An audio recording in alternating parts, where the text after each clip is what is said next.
Et je suis très heureuse de retrouver Alexandre Langlois et Régis de Castelnau. Bonjour à vous.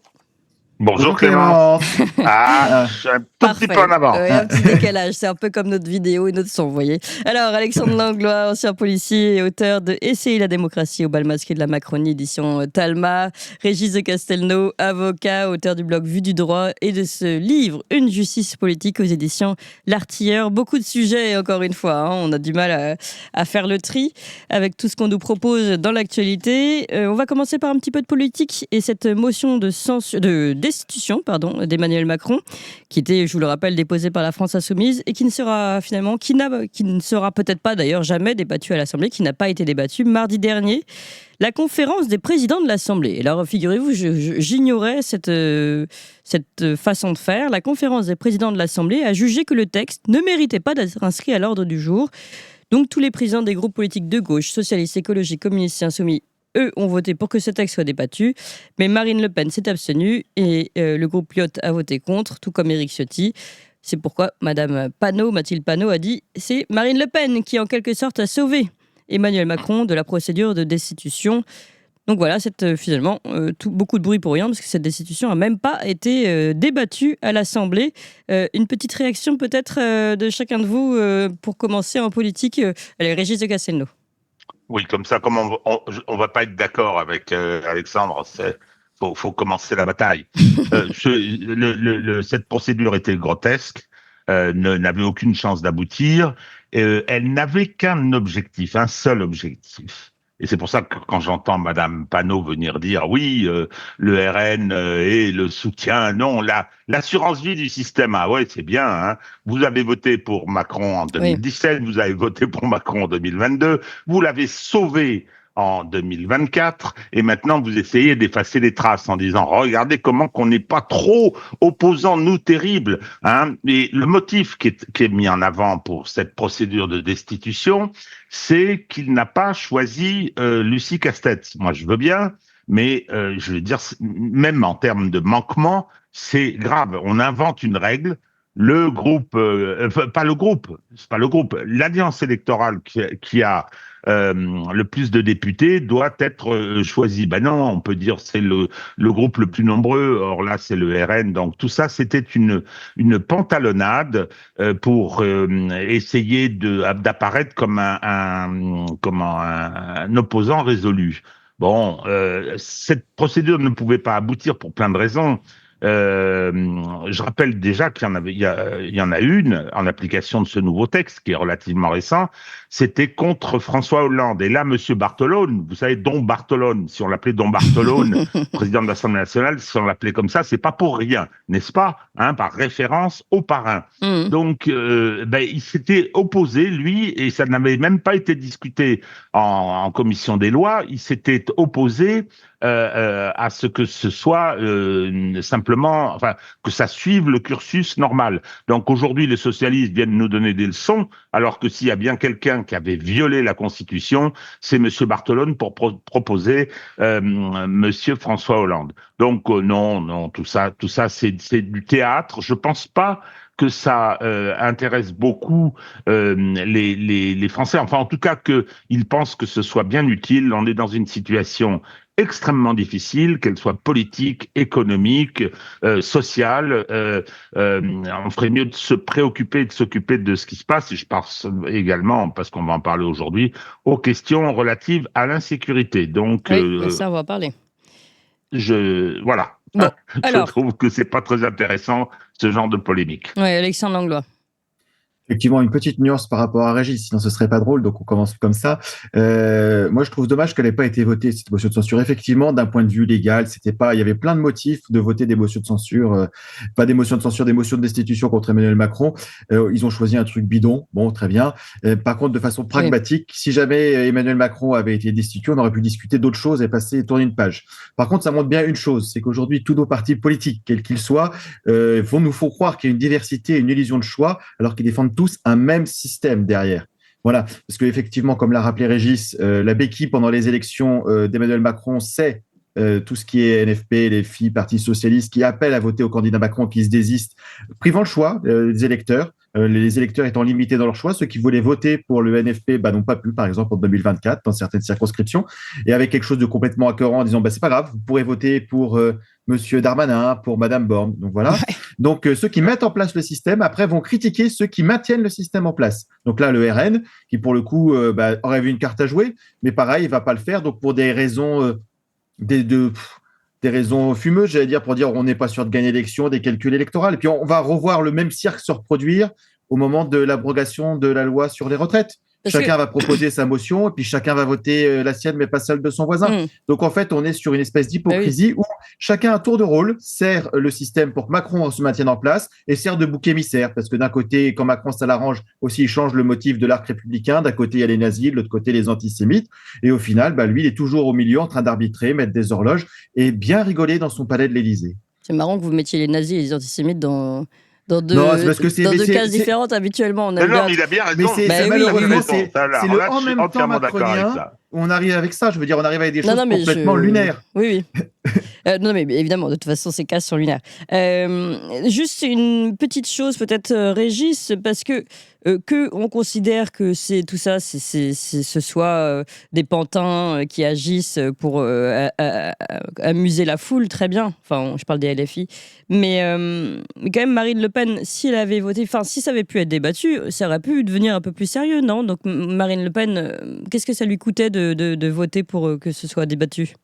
Non, je pense que c'est de l'affrontement avec LFI. La démarche du NFP est d'une hypocrisie totale. Enfin, c'est incontournable. Vous avez sauvé Emmanuel Macron. Oui, alors, mais ça, non, mais j'ai bien compris la démarche et ce que vous dites sur la démarche. Je pense que c'est clair, mais du côté du RN, qu'est-ce qui empêchait ici le RN de participer à ce jeu-là? Parce que malgré tout... le RN, il va être gentil. Il a pensé un moment qu'il allait arriver au pouvoir. On lui a rappelé, parce que ça, c'est incontournable. C'est une défaite du RN le 7 juillet. Oui. Il a 34% des voix au premier tour. Au deuxième tour, on lui dit 66% des Français ne veulent pas de vous. C'est ça qui s'est produit. Bien. Et là, on lui dit, vous allez débattre de la destitution d'Emmanuel Macron parce qu'il n'a pas nommé Lucie Castet. C'est pas sérieux. Parce que ils sont tenus par les qualifications, par les motifs avancés. Qui ont été vérifiés par le bureau de l'Assemblée initialement, ce qui était normal, vérifier pas leur pertinence, vérifier leur existence. Il fallait qu'il y ait un motif. Il y aurait eu, par exemple, ça aurait été intéressant, il y aurait eu un motif de manquement, par exemple, de ne jamais avoir saisi le Parlement depuis maintenant 7 ans pour toutes les actions militaires que la France a fait à l'étranger. Les livraisons d'armes, les prises de position sur l'Ukraine. Hier, il est allé visiter, Monsieur Macron, il est allé visiter les malheureux Ukrainiens qu'on forme pour les envoyer dans le hachoir à viande. Jamais on a saisi le Parlement de ça. Donc, moi, ça, je trouve ça beaucoup plus grave que le fait de ne pas avoir nommé Lucie Castet. Donc, non, le Front National, c'est de toute façon... À son tour, il le fera aussi, le Front National, le simulacre, le théâtre. Oui. Ils sont dans ce système et Alexandre a entièrement raison. Donc bon, on va pas cette fois-ci participer au théâtre. Non, mais je comprends bien. Mais peut-être qu'une personne sérieuse ou un parti sérieux aurait pu profiter de cette occasion du théâtre pour en faire quelque chose, d'un moment de vérité et pourquoi pas de proposer un vrai débat et dire des choses sincères à l'Assemblée. Mais j'ai bien compris. Clémence, un vrai débat sur Madame Castex, je veux bien. Oui, non. Oui. C'est une plaisanterie.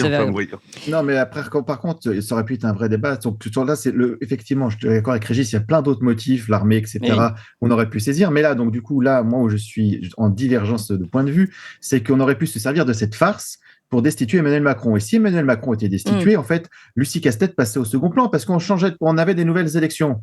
En attendant, c'était Gérard Larcher qui assurait l'intérim. Nouvelles élections, ce qui veut dire un nouveau président qui choisit un nouveau Premier ministre. Et il n'aurait pas été tenu par Lucie Castet, forcément. Donc, du coup, ça aurait pu permettre dans le milieu de cette farce, de faire la farce jusqu'au bout, que ça se retourne sur l'arroseur arrosé. Une farce peut destituer une farce. Attendez, Alexandre, il n'y avait aucune chance que ce soit adopté. Il faut la majorité des 3/5 à l'Assemblée nationale aujourd'hui. Si vous comptez la moitié du Parti socialiste minimum est macronienne, C'est un socialiste. Il a été choisi en 2017 comme candidat réel du Parti socialiste. Il a la majorité aujourd'hui à l'Assemblée nationale. Il a une majorité. Alors bien sûr, ça se dispute. Et puis comme il n'est pas renouvelable, ils sont en train de se battre pour les postes de 2027. Coucou, Édouard Philippe. Mais pour autant, jamais, mais même à la majorité simple, il n'aurait eu une majorité contre lui. Ils sont macroniens. Oui. Allez, on va parler justement d'insécurité. Cette gendarmerie de Cavaillon qui a été brûlée dans la nuit du mardi au mercredi. Ça a commencé à 5h du matin. C'était d'abord 4 voitures de police du commissariat oui, j'ai dit commissariat de police. Je vais reprendre après, c'est un commissariat. C'est commissariat, oui, pardon. Mais parce qu'on va parler des gendarmeries après. Du commissariat de Cavaillon qui sont détruites donc, dans cet incendie, pour le moment d'origine indéterminée. Évidemment, l'enquête est en cours, avec une propagation des flammes telle qu'il a fallu évacuer les locaux, dont les gardés à vue. Le feu s'est propagé sur la façade du commissariat et sur un commerce attenant. Les 3 agents qui étaient présents de police, qui étaient présents dans le commissariat, ont eu très très peur. Ils se sont vus mourir, a dénoncé un des membres du syndicat Alliance. D'ailleurs, je vous propose, je ne sais pas si on peut voir la vidéo, vous la voyez de Cavaillon, du commissariat de Cavaillon en feu. Alors, c'est un incendie qui ressemble à une représaille des trafiquants, puisque lundi dernier, toujours à Cavaillon dans l'après-midi, les policiers ont interpellé 3 personnes et saisi plusieurs kilos de drogue, dont de la cocaïne et plusieurs armes, parmi des fusils et des munitions également.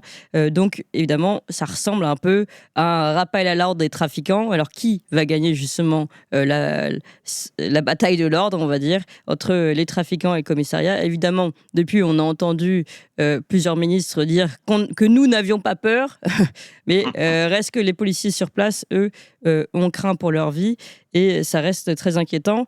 Et alors, est-ce que je mets en parallèle, c'est pas tout à fait lié, mais justement, je voulais parler avant des gendarmeries qui ne sont en France plus en mesure de payer leur loyer. Je le rappelle quand même, on apprend ça dans France Bleu le 7 octobre. Dans de nombreuses communes, les logements de fonction des gendarmeries ne peuvent pas payer les loyers à cause d'un important trou dans les caisses. Voilà. C'est quand même une centaine de communes qui sont concernées, notamment dans les Pyrénées-Orientales. Alors, ce serait lié aux mobilisations massives des Jeux Olympiques et Paralympiques. Ça va vous faire plaisir, Alexandre Langlois. Et ce qui est marrant, c'est qu'on a quand même Retailleau qui accuse Darmanin d'être responsable de cette situation.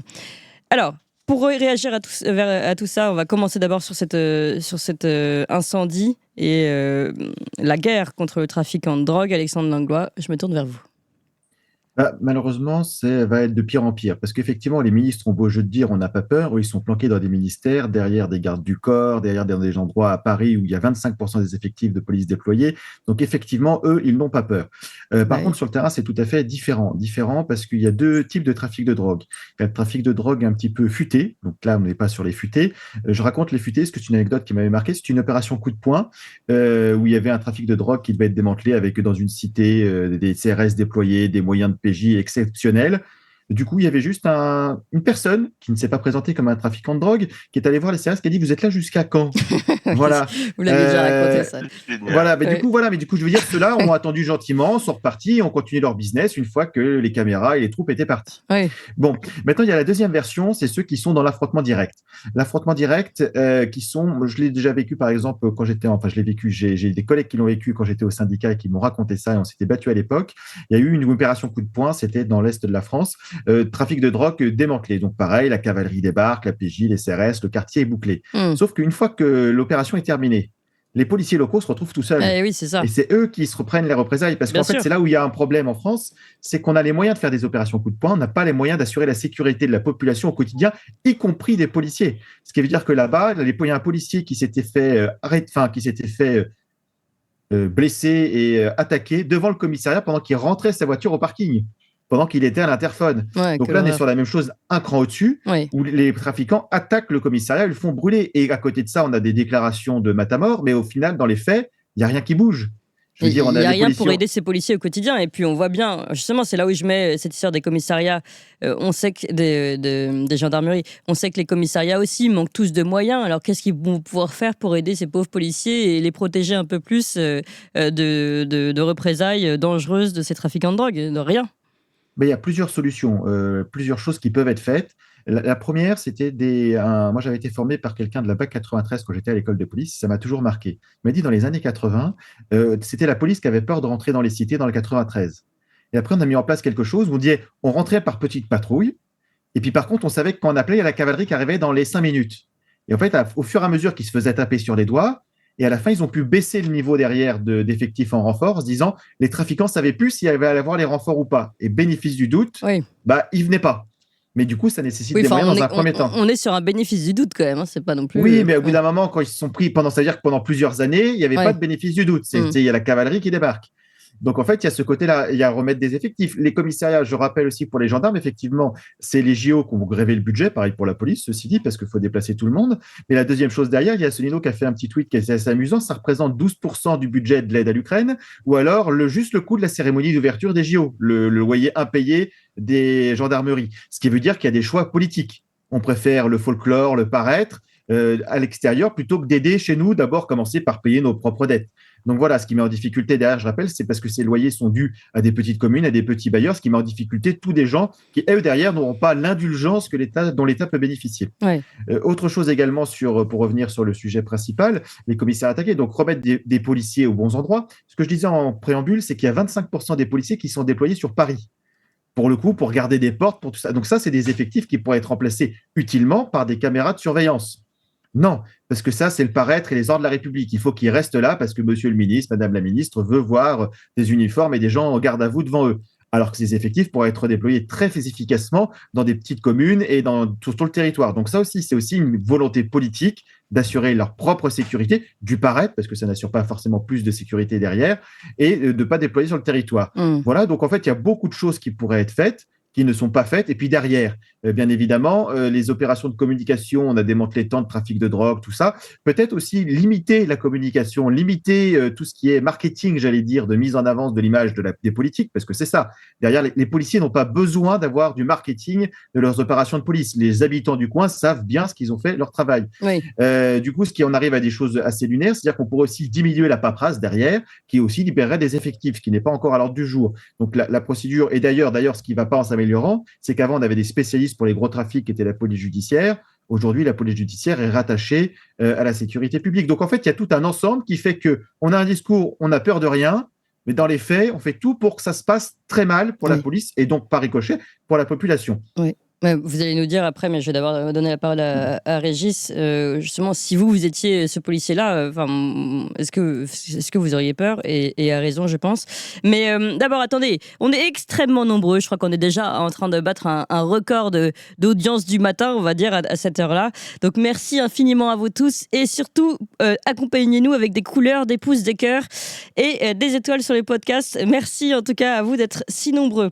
Et je me tourne vers vous, Régis de Castelnau. Pour justement pareil, même question, ces ministres qui font les gros bras, même pas peur, et puis évidemment les policiers qui craignent pour leur vie tous les jours. Écoutez, moi j'apprécie beaucoup la constance d'Alexandre qui essaye à chaque fois de dire quelles pourraient être les solutions, oui. Comment est-ce qu'on pourrait améliorer, parce qu'il y a des moments où on a envie de capituler, quoi. Deux symptômes extraordinaires que l'attaque, semble-t-il, de ce commissariat, et le fait que l'État français n'a plus les moyens de payer les loyers de ces gendarmeries. Non mais je rêve. Alors, c'est deux symptômes de l'effondrement de l'État, mais d'un effondrement plus que sérieux. Alors, la France, semble-t-il, parce qu'on en a tous les jours, avec les règlements de compte à Marseille, où on a des tueurs de 14 ans, cet incident qui semble effectivement avoir pour origine une opération contre le trafic de drogue, montre bien que voilà, on est en train de basculer. Je pense qu'hélas, on en a déjà parlé ici, on est en train de basculer.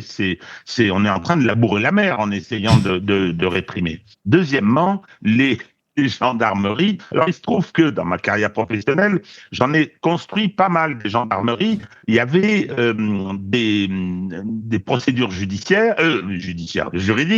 qui étaient le PPP, le partenariat public-privé, Ouais. qui était une autre spécifique au ministère de l'Intérieur, qui fait qu'on demande aux communes de construire, donc de s'endetter, c'est lourd comme investissement, et ensuite les gendarmes viennent. Vous voulez une gendarmerie, vous voulez la sécurité, très bien, vous payez. Très bien. Bon, donc on faisait, alors il y avait des exigences, je me rappelle d'une réflexion sur les femmes de gendarmes, hein, sur les contraintes concernant les logements de fonction. Tout ça était assez normal. Et maintenant, on vient nous dire, ah ben non, vous comprenez, comme on nous a fait un village Potemkin, c'est-à-dire qu'on a fait cette opération des Jeux Olympiques, moi, j'ai jamais marché dans cette combine. Oh, c'est merveilleux, on s'aime tous, c'est Mm. sensationnel. Et c'est la vraie Comme vie. on a été incapable de gérer le problème néo-calédonien, il y a des trous dans les caisses. Il y a des trous dans les caisses. Et qu'est-ce qu'on fait? On dit aux communes, débrouillez-vous avec vos contribuables. Oui, Débrouillez-vous avec vos finances qui sont déjà extraordinairement tendues. oui. Donc, c'est terrible. L'État central, la sécurité est une compétence d'État. Il n'est pas capable de l'assurer matériellement. C'est, on est au bord du basculement. Enfin, je veux dire, ce genre d'information devrait donner lieu, mon cher Alexandre, à une procédure de destitution. Hein, le Parlement devrait se saisir d'une procédure visant à réformer le statut de Paris, parce que Madame Hidalgo nous a imposé ces Jeux Olympiques. Moi, j'étais contre, hein, ces Jeux Olympiques qui ont été un puits-Afrique. Et aujourd'hui, dès qu'il y a un problème, on vous dit, ah ben oui, mais vous comprenez, les Jeux nous ont coûté tellement cher. Donc, terminé. C'est l'État qui gère la capitale de tous les Français. Ensuite, on met Emmanuel Macron dehors, hein, et on essaye enfin de reconstruire ce malheureux État. Enfin Ouais. non, pour moi, ces deux informations sont assez terribles sur notre situation. Ouais. Alexandre Langlois, vous souhaitez réagir? Sur deux autres choses, enfin, sur deux points, Mm. sur le trafic de stupéfiants également, parce qu'en fait, effectivement, on peut supposer que c'est ça, parce qu'il y a Bruno Retailleau, que ministre de l'Intérieur, qui a communiqué en disant que c'était ça, donc c'est pour ça qu'on peut supposer que c'est une représailles. Mm. Sinon, je ne pense pas qu'il sera avancé. Mais derrière le trafic de stupéfiants aussi, c'est que comme l'État est démissionnaire, il y a beaucoup de gens dans certains quartiers qui se disent, bah, finalement, c'est les trafics comme la bonne vieille mafia sicilienne qui assure le local. Et du Oui. coup, avant, les populations pouvaient aider la police, donner les renseignements parce qu'ils ne voulaient pas de toute cette saloperie de drogue dans Ah leur oui, cité, dans leur quartier, etc. Aujourd'hui, ils disent c'est une manne d'argent. L'État oui, étant démissionnaire, on va oui. se retourner sur d'autres Mais personnes tout qui à vont fait. faire la loi Ouais. localement. Donc, en fait, il y a ça. Et deuxième chose Parce que derrière, pour donner des exemples, ils peuvent payer des terrains de foot et tout ça, en fait, ces ils peuvent trafiquants. faire Donc, tout ce qu'ils veulent. ils Et sont même, il y très avait, généreux avec les gens des quartiers. bah, ils peuvent. Et puis, il y avait un exemple, c'était dans le 93, il y avait des policiers qui avaient démantelé un trafic du Sud pour montrer à quel point il y a une hypocrisie aussi. Donc ça, c'est il y a une dizaine d'années. Et à la fin, on leur avait dit, tout le monde les avait félicités, puis un mois plus tard, tout le monde est convoqué chez le préfet. Vous faites plus jamais ça, parce que maintenant, les gens ne payent plus leur loyer. Parce Bah que oui. le loyer était payé par l'argent de la drogue, parce qu'il y a des bazars. Donc c'est terminé. On préfère la paix sociale plutôt que vous luttiez contre le trafic de drogue. Et inversement, pour montrer aussi, là, c'est un autre exemple que j'ai vécu sur le département où je travaillais pour le coup, c'est montrer que des fois, il y a une guerre entre police judiciaire qui n'a pas les mêmes intérêts que la sécurité publique. Et aujourd'hui, la police judiciaire a été démantelée pour être sous les ordres de la sécurité publique. Mm. Et qu'est-ce qui s'était passé à l'époque? Chacun devait dire, nous, il faut que tu nous dises que tout va bien. Donc, il n'y a pas de délinquance dans les cités, il n'y a pas tout ça, tout va bien. Donc, on camoufle la poussière sous le tapis. Et la police judiciaire, elle devait résoudre des problèmes judiciaires avec des procédures, avec des magistrats. Donc, ils avaient des comptes à rendre aussi à l'extérieur du ministère de l'Intérieur. Donc, du coup, ça faisait avancer certains dossiers. Et puis, par moment aussi, il y avait une petite guerre entre services. Ce qui veut dire qu'il y avait des habitants dans une barre d'immeuble qui avaient donné les informations sur au moment où les dealers allaient venir faire la livraison. Pas de problème. La police judiciaire se saisit du dossier, mais la sécurité publique a aussi vendu l'information et se dit, ah, on va pas laisser passer ça, c'est nous qui devons faire les stats. Ils viennent un jour avant. Sauf qu'un jour avant, il n'y a pas les dealers qui viennent faire la livraison. Il y en a, mais il n'y a pas ça. Résultat des courses, ça avait fait aussi dans les journaux. L'immeuble avait été cramé en représailles parce que les dealers ont dit il y a quelqu'un qui nous a balancé dans l'immeuble, on ne sait pas qui. Donc, par sécurité, on crame l'immeuble complet. Donc, effectivement, après, les gens n'étaient pas très chauds pour donner des renseignements à la police. Parce que, donc voilà, donc il y a toute cette spirale vicieuse. D'un côté, l'État démissionnaire. Les policiers sont de plus en plus abandonnés. La concurrence entre services est une priorité, donc finalement donnée à on met la poussière sur le tapis, il ne faut pas que les stats sortent. Ouais. Derrière, des gens qui sont abandonnés et qui se disent, finalement, les dealers, c'est peut-être pas une si mauvaise chose parce qu'eux, ils font vraiment des choses pour notre quotidien. Ouais. On arrive à la situation actuelle où des milices barricadées dans des ministères disent, on n'a pas peur, mais surtout n'iront pas remettre leurs policiers qui paradent pour eux sur le terrain. Eh ben, c'est rassurant tout ça. Allez, on va changer de sujet. On va parler de cette enseignante du lycée Sévigné à Tourcoing qui a été frappé, menacé de mort par une élève de 18 ans. L'enseignante lui avait demandé de retirer son voile qu'elle portait pendant la classe. Ça s'est déroulé donc lundi 7 octobre. L'élève a été placé en garde à vue, prolongé mardi. Une plainte a été déposée, une enquête ouverte. Et mercredi, alors qu'elle devait être jugée, elle a obtenu un délai qui repoussait son procès au 11 décembre. Il y a quand même eu des manifestations d'élèves qui se sont retrouvés en faveur de cette autre élève pour la soutenir. Et par contre, de l'autre côté, plusieurs professeurs du lycée ont soutenu non, mais aussi l'élève d'ailleurs au nom de la lutte contre les discriminations. D'autres quand même, en off, ont dit qu'il y avait des problèmes de hiérarchie dans cette école.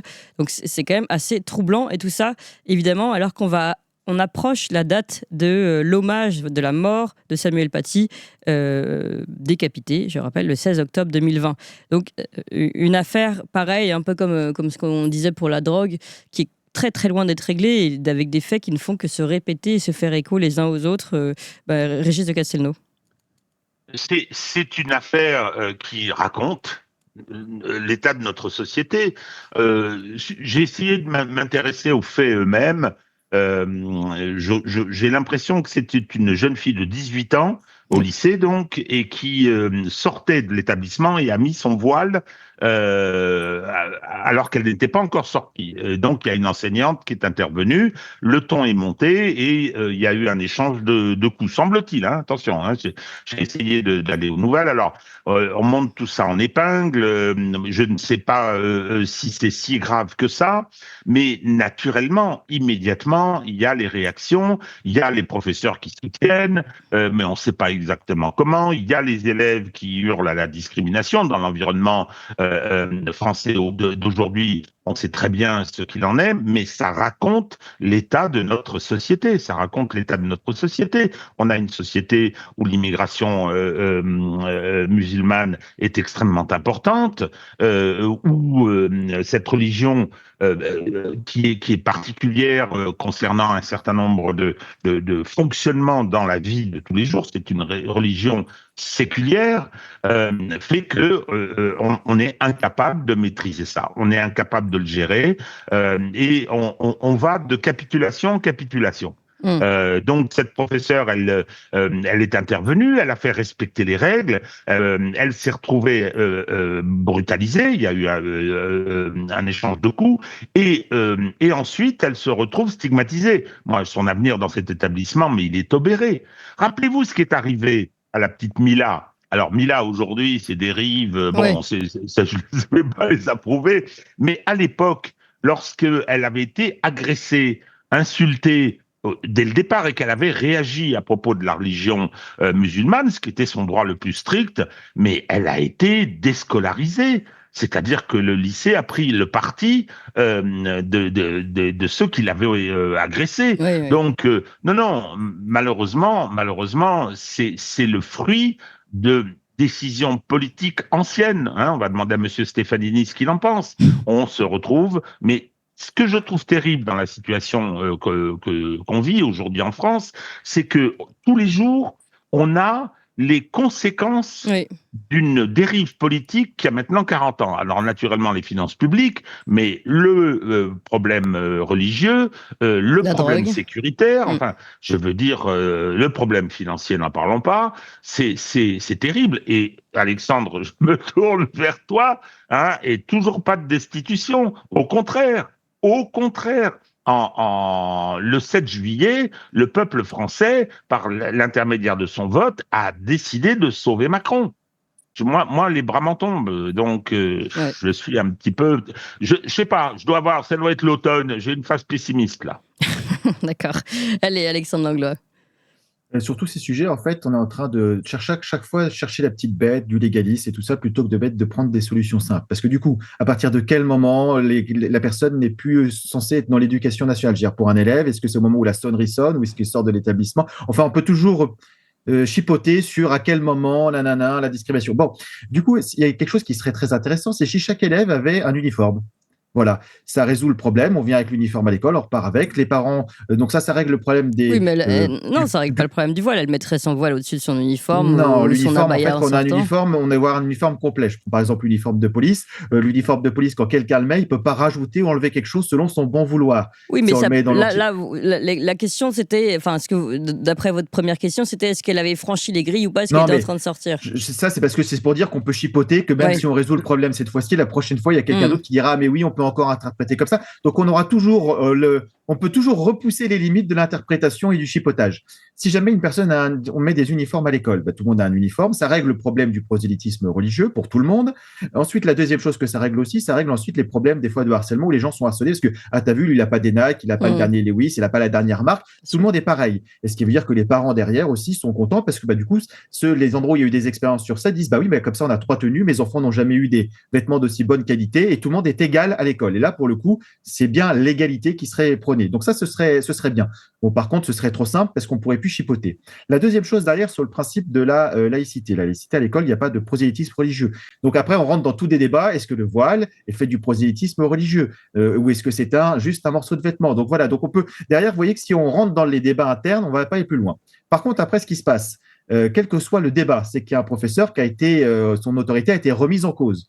Ça, c'est arrivé pour le principe du voile, mais ça peut être arrivé pour plein d'autres choses. Et c'est ça, en fait, le fond du débat ici. Le reste pourrait être résolu autrement. C'est de se dire, bah, l'autorité d'un enseignant, il dit quelque chose à un élève, le règlement, c'est ça, il l'applique. S'il ne l'applique pas, fin de l'histoire, on Ouais. prend des sanctions sur l'élève, ou en tous les cas sur les parents de l'élève, qui n'ont pas forcément bien éduqué, ou on trouve des organismes spécialisés pour accompagner ces élèves.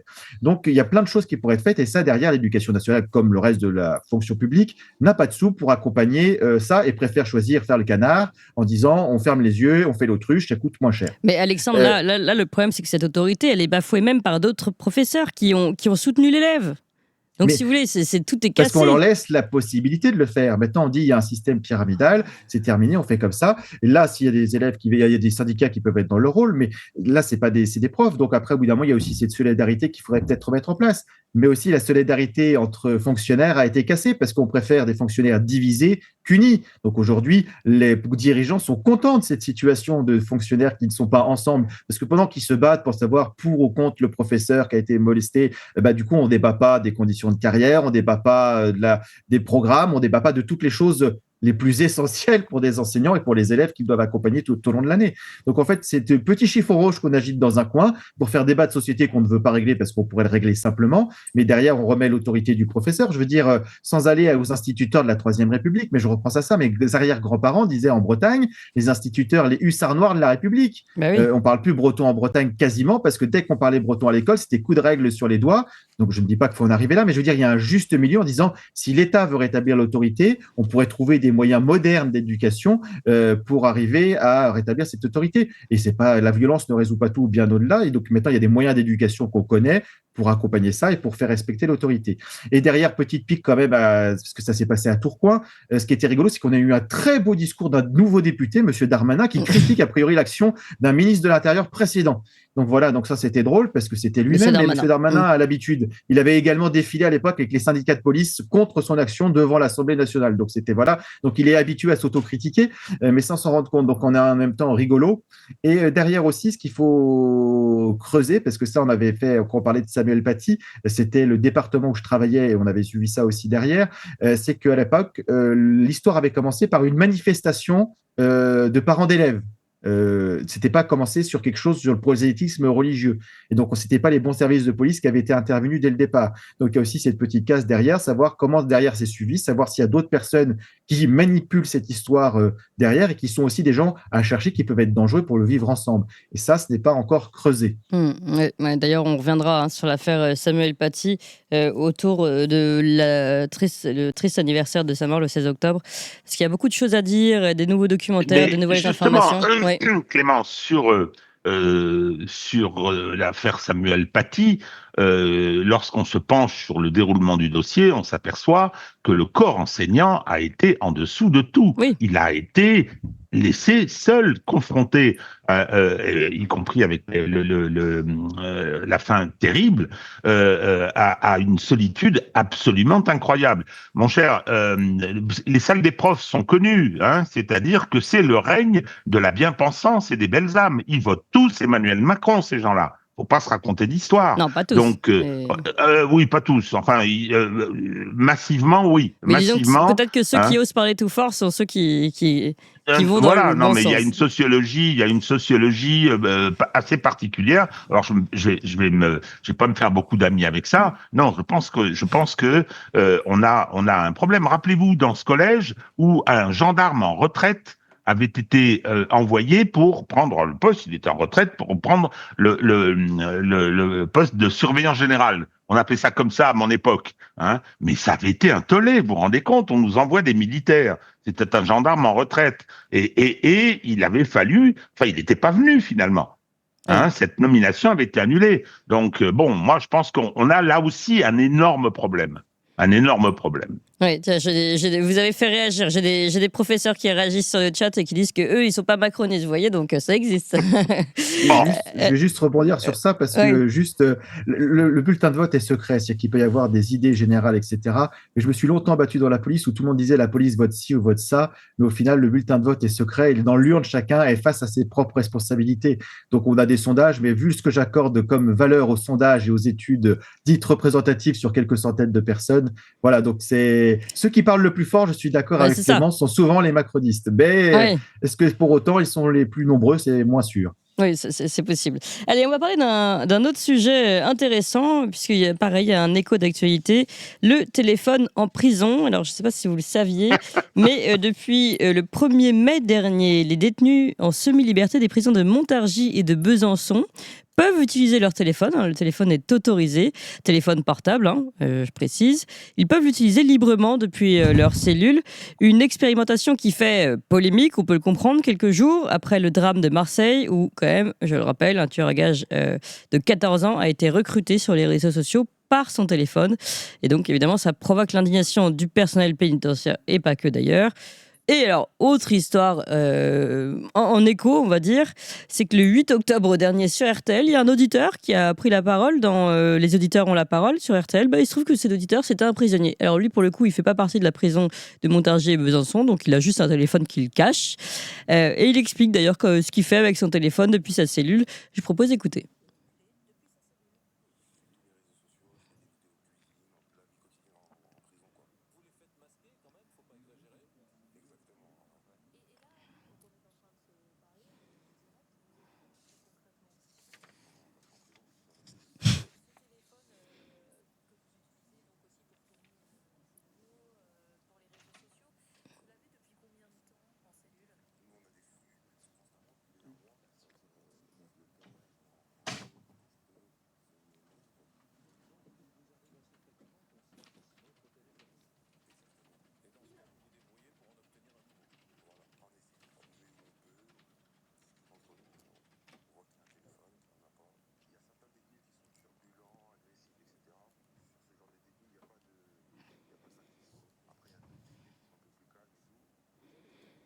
Voilà, alors on me dit que Régis et Alexandre, vous n'avez pas pu entendre le son, c'est ça?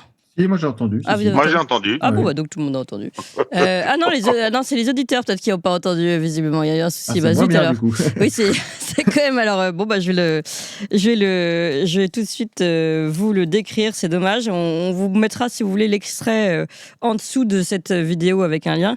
Donc en fait, le prisonnier explique qu'il peut faire de la cuisine, qu'il fait des vidéos, qu'il poste, que son téléphone, on le contrôle de temps en temps et que donc on lui retire son téléphone. Mais il leur demande, il se débrouille comme il peut pour en récupérer un. Il donne pas les détails non plus, mais qui demande à d'autres personnes, d'autres cellules, est-ce que tu en as un? Puis visiblement, il s'arrange comme ça. Et il dit, il y a quand même une forme de laxisme pour les gens qui sont, entre guillemets, cool dans la prison. En revanche, ceux qui sont plus énervés, eux, on les contrôle beaucoup plus, il y a beaucoup plus de fouilles. Donc, on contrôle beaucoup plus s'ils ont un téléphone ou pas. Voilà, en gros, la discussion qui s'est tenue tranquillement avec, d'ailleurs, remarqué par mon réalisateur, un très bon son téléphone depuis la prison. Donc ça capte bien, qui était donc en direct de RTL. Les auditeurs ont la parole le 8 octobre. C'est assez amusant. Voilà, évidemment, Alexandre Langlois, je me tourne vers vous. Il y a plusieurs choses. En fait, il y a une sacrée hypocrisie, en fait. Et on a choisi la voie la plus hypocrite. C'est-à-dire que si on veut pas qu'il y ait de téléphone en prison, comme les téléphones sont des téléphones mobiles, il y a des brouilleurs. Donc, on pourrait mettre des brouilleurs. Et fin de l'histoire, plus personne peut servir d'un téléphone en prison. Deuxième chose, soit on dit, écoutez, c'est pas grave, on autorise le téléphone. Mais par contre, on vous prévient, ces téléphones seront pistés, écoutés, etc., pour avoir des nouveaux renseignements éventuellement. Donc, on a choisi l'option de cacher ces téléphones que je ne saurais voir. Et le paroxysme de ces histoires de téléphone, ça avait été, il y avait une libération, il y avait un otage qui s'est évadé avec un hélicoptère de prison il y a quelques années. La ministre de l'Intérieur, de mémoire, je crois que c'était Madame Belloubet, était venue sur place, avait dit, rassurez-vous, on n'a pas trouvé de téléphone dans sa cellule. Non, mais il y avait un hélicoptère dans la cour de prison. Mais voilà, la priorité, c'était le téléphone dans la cellule. Non, mais c'est dingue. Donc voilà, non mais c'était rigolo quand on met les choses en parallèle. Donc aujourd'hui, voilà, donc on a des gens qui peuvent appeler, etc. Donc si ça peut calmer certains qui font des cours de cuisine par vidéo, pourquoi pas. Mais après, il faut juste que la règle soit claire et qu'elle soit appliquée pour tout le monde. Sinon, on reproduit le schéma qu'il y a dans la société, qu'on parlait juste avant. Au nom de la paix sociale dans les prisons, on va tolérer certaines choses plutôt que de mettre un règlement pour des gens, a priori, s'ils ont là, c'est qu'ils ont besoin d'un cadre strict. Donc voilà, donc le cadre strict, c'est soit on autorise le téléphone et on peut les écouter, soit on met un brouilleur, fin de l'histoire, parce qu'on peut très bien passer par des lignes pour les gardiens, etc. Il y a les lignes fixes, enfin, il y a plein de moyens de passer à côté, mais pour brouiller les émetteurs en prison. Donc on a choisi la méthode la pire. Donc voilà, et l'autre chose aussi derrière, ça sous-entend aussi pourquoi il y a ce laisser-faire, c'est comme dans la société, j'allais dire pour les gendarmes et les policiers, c'est qu'il y a un sureffectif carcéral des prisonniers et un sous-effectif des gardiens de prison. Donc derrière, les pauvres, moi quand j'étais dans les Yvelines, la maison d'arrêt de Bois d'Arcy avait un taux de remplissage de plus de 150% pour seulement 80% de l'effectif théorique.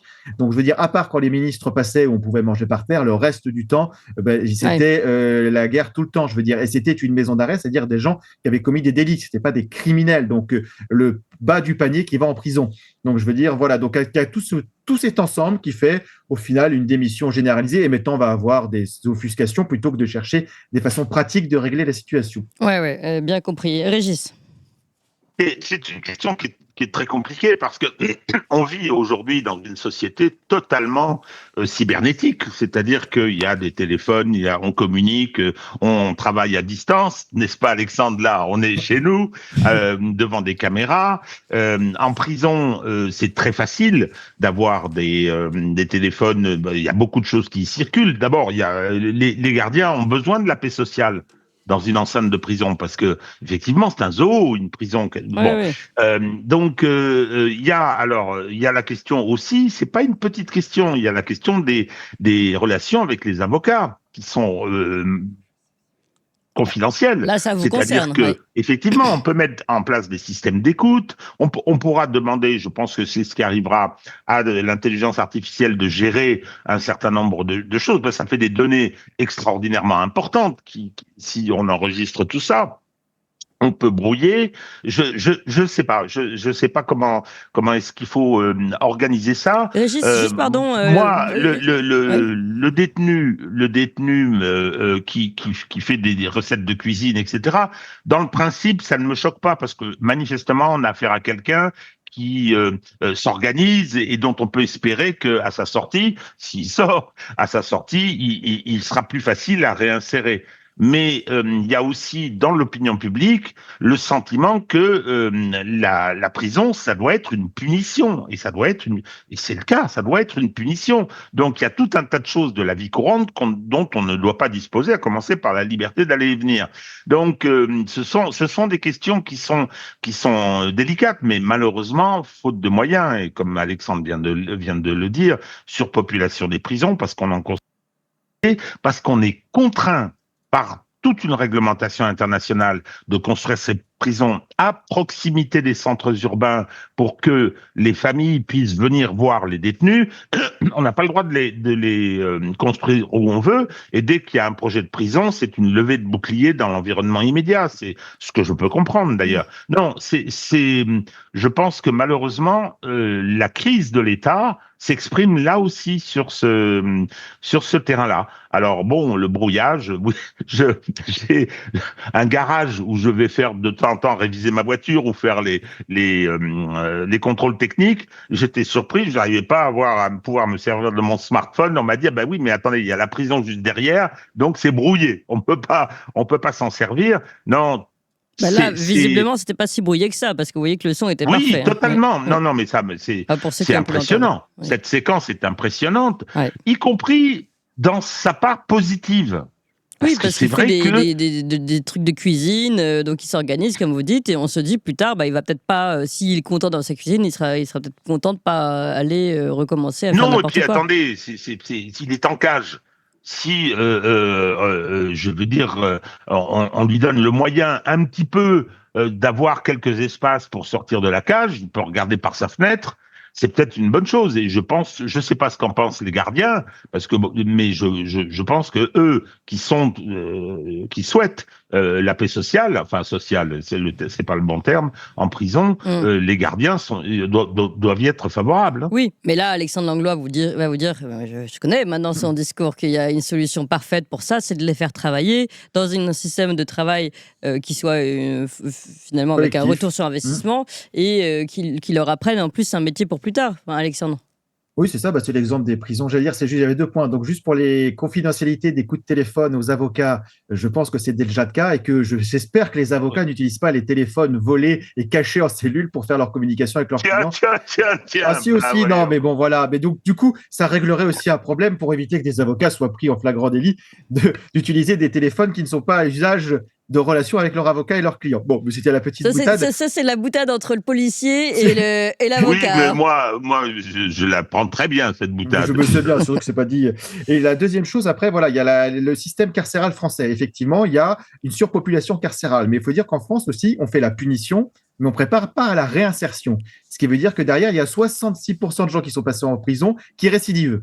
Si jamais on les accompagnait pour pas qu'il y ait de cette récidive, déjà, parce qu'on pouvait les réinsérer correctement, on aurait de la place en prison. Ah Et oui. effectivement, le modèle que j'aimerais bien, moi, c'est le modèle qui est dans les pays du Nord, où les prisonniers vivent en communauté à l'extérieur des villes, pour le coup, et sont en autonomie, doivent faire leur blanchisserie, leur nourriture, leur Bah oui, c'est potager. super ça. Et en fait, ça permet un travail collectif où chacun doit s'écouter, doit faire les choses. Et s'il y a quelqu'un qui ne fait pas sa part du travail, on aura des draps sales, on mangera pas tel truc ou telle chose, et ça coûte moins à la société. C'est quelque chose où les gens apprennent à revivre en communauté. Et ça évite ce qu'avait été voulu mettre en place notre système néolibéral, qui était de faire travailler les prisonniers à pas cher pour des grandes entreprises du CAC 40. Donc, c'était encore autre chose. Oui. Donc, ça, c'était de l'exploitation de l'esclavage. Là, ce serait du travail en communauté pour eux-mêmes, qui Oui. fassent, entre guillemets, leur confort. C'est eux qui le créent ou qui ne le créent pas, justement. Mais Voilà. ça réduirait en plus le coût des prisons qui nous coûte très cher. Ce serait vertueux pour tout le monde. Eh oui. Vie en communauté, Non, mais je vote réinsertion, pour réduction vous, hein. du coût. Et voilà. Et puis, quand les gens sont occupés à s'occuper de leur confort et leur bien-être, ils ont un objectif dans la journée plutôt que de se dire aujourd'hui, qu'est-ce que je vais faire? Eh Voilà. bien, je suis bien d'accord avec vous. Merci beaucoup et merci à tous les deux. Merci à vous tous. D'ailleurs, on est aussi extrêmement nombreux. Vous pouvez toujours nous remettre un petit peu de couleurs, des pouces, des cœurs, des étoiles, tout ce que vous voulez. Alexandre Langlois, je rappelle votre dernier livre, Essayer la démocratie au bal masqué de la Macronie aux éditions Talma. Régis de Castelnau, Une justice poétique aux éditions L'Artilleur. J'aimerais bien que les Tintins s'approchent. Ils sont tranquillou en train de prendre leur café, mais c'est Ils ont votre l'habitude qu'on finisse en retard, Et c'est pour ça. là, ils n'en reviennent pas. Ils se disent, elle va recommencer On un a nouveau été sujet. disciplinés. Ah oui, on a été aujourd'hui. très disciplinés, du coup ils sont pas du tout habitués, ils sont pas prêts. Bon allez, Toxin continue.